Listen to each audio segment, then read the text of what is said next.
बड़ी बड़ी कंपनियों को हजारों करोड़ रुपए की जमीन कौड़ियों के दाम पे देते, तो उसकी जांच होनी चाहिए कि नहीं होनी चाहिए?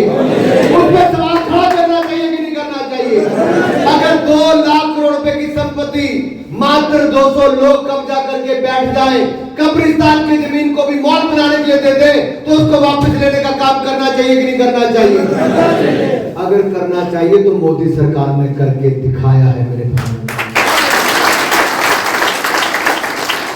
कांग्रेस के लोग कहते हैं कि नरेंद्र मोदी की सरकार कब्रिस्तान की जमीन ले लेगी, मदरसों की जमीन ले लेगी, मस्जिदों की जमीन ले लेगी। बिल्कुल झूठ कहते हैं। हमने सदन में कहा कोई मस्जिद, कोई मदरसा, कोई कब्रिस्तान अगर ये उनकी अपनी जमीन पर बना है, वक्फ की जमीन पर भी होगा, तो हम वापस नहीं लेंगे। लेकिन अगर आप कहोगे देश की संसद की जमीन वक्फ की है, सूरत की म्युनिसिपल कॉर्पोरेशन की जमीन वक्फ की है, आपका जहां दिल चाहे आपके घर के कह दे कि ये वक्फ की जमीन है, तो ये धंधा नहीं चलेगा। हमने कानून पारित कर दिया है, आपको सबूत देने होंगे। अरे 2013 में कांग्रेस ने जाते जाते जो कानून बनाया आपको भी नहीं पता, और कांग्रेस के विधायकों को भी नहीं पता होगा। मैं मीडिया के मित्रों से कहता हूं, जाओ कांग्रेस के एक विधायक से पूछो कि 2013 में जो कांग्रेस ने संशोधन किए थे वक्फ के कानून में, क्या वो हिंदुस्तान के 140 करोड़ आबादी के हिंदू हो, बौद्ध हो, ईसाई हो, पारसी हो, सिख हो, जैन हो, क्या इनके साथ अन्याय नहीं था? कोई भी आकर कह दे कि धीरज जी की जमीन या विनय जी की जमीन या भंडारी जी की जमीन या चंद्रमोहन ठाकुर जी की जमीन या मंडल देव जी की जमीन की बात कर ले, आगे बोल दें कि वक्फ की जमीन है, तो वक्फ को सबूत नहीं देने, इनको सबूत देना पड़ेगा कि इनकी जमीन है। और ऐसे मुस्लिम परिवारों के, हजारों मुस्लिम परिवारों की जमीनों पर वक्फ ने कब्जा कर लिया। हिंदुओं के तो छोड़ो, मुसलमानों के भी कर लिया। वो बेचारे दरवाजा खटखटा रहे हैं, वो कोर्ट नहीं जा सकते, लेकिन वक्फ बोर्ड की अदालत में जाना पड़ेगा, ट्रिब्यूनल जाना पड़ेगा, और ट्रिब्यूनल ने जो दे दिया सो दे दिया। आप उसके बाद कोर्ट में नहीं जा सकते। कांग्रेस ने कानून बनाया था। ये अंधेर नगरी चौपट राजा, ये वैसे हाल थे साथी। ये कांग्रेस ने रिफॉर्म नहीं किया था, लूटने का मसौदा तैयार किया था। लेकिन मोदी सरकार ने उस कानून में बदलाव लाकर दूध का दूध, पानी का पानी किया है। ये जो 200 लोगों के हाथ में 2 लाख करोड़ की संपत्ति है, जिससे 12,000 करोड़ रुपए साल की आमदन हो सकती है, मुस्लिम विधवाओं को, मुस्लिम महिलाओं को, मुस्लिम बेटियों को, मुस्लिम बच्चों को मदद मिल सकती है, वो मदद नहीं मिली।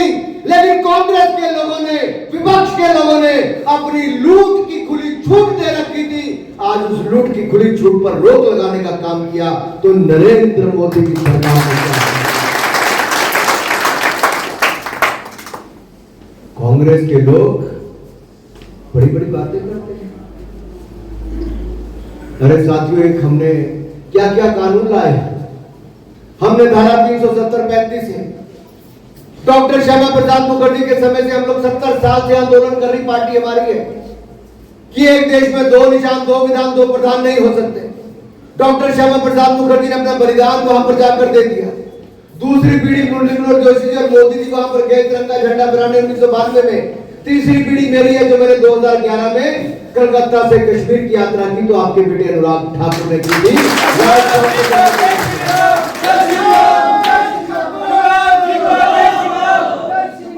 हमें जेल में डाल दिया गया तिरंगा झंडा फहराने के अपराध में। क्या मैं अपने देश की किसी भूमि में तिरंगा झंडा नहीं फहरा सकता?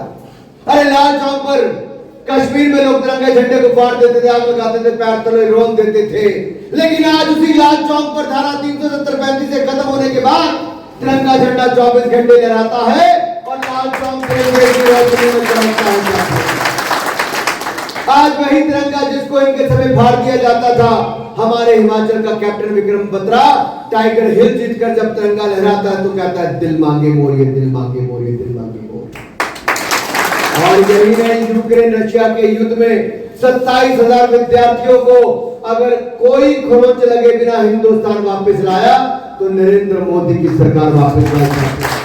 और जब वो छात्र छात्राएं साथ में आए तो कुछ बांग्लादेश, कुछ पाकिस्तान, कुछ श्रीलंका के छात्र छात्र, भूटान से लेके यूरोप के छात्र छात्राएं भी हिंदुस्तान के तिरंगे झंडे का प्रिंट निकाल के कई जगह कपड़े पे तिरंगा झंडा बनाकर निकल कर आगे, क्योंकि तिरंगा झंडा देखकर वहां पर गोली कोई नहीं चलाता था। ये दुनिया में तिरंगे का मान सम्मान रहा है। ये मोदी जी ने किया है, भारतीय जनता पार्टी की सरकार ने दुनिया में मान सम्मान बढ़ाया।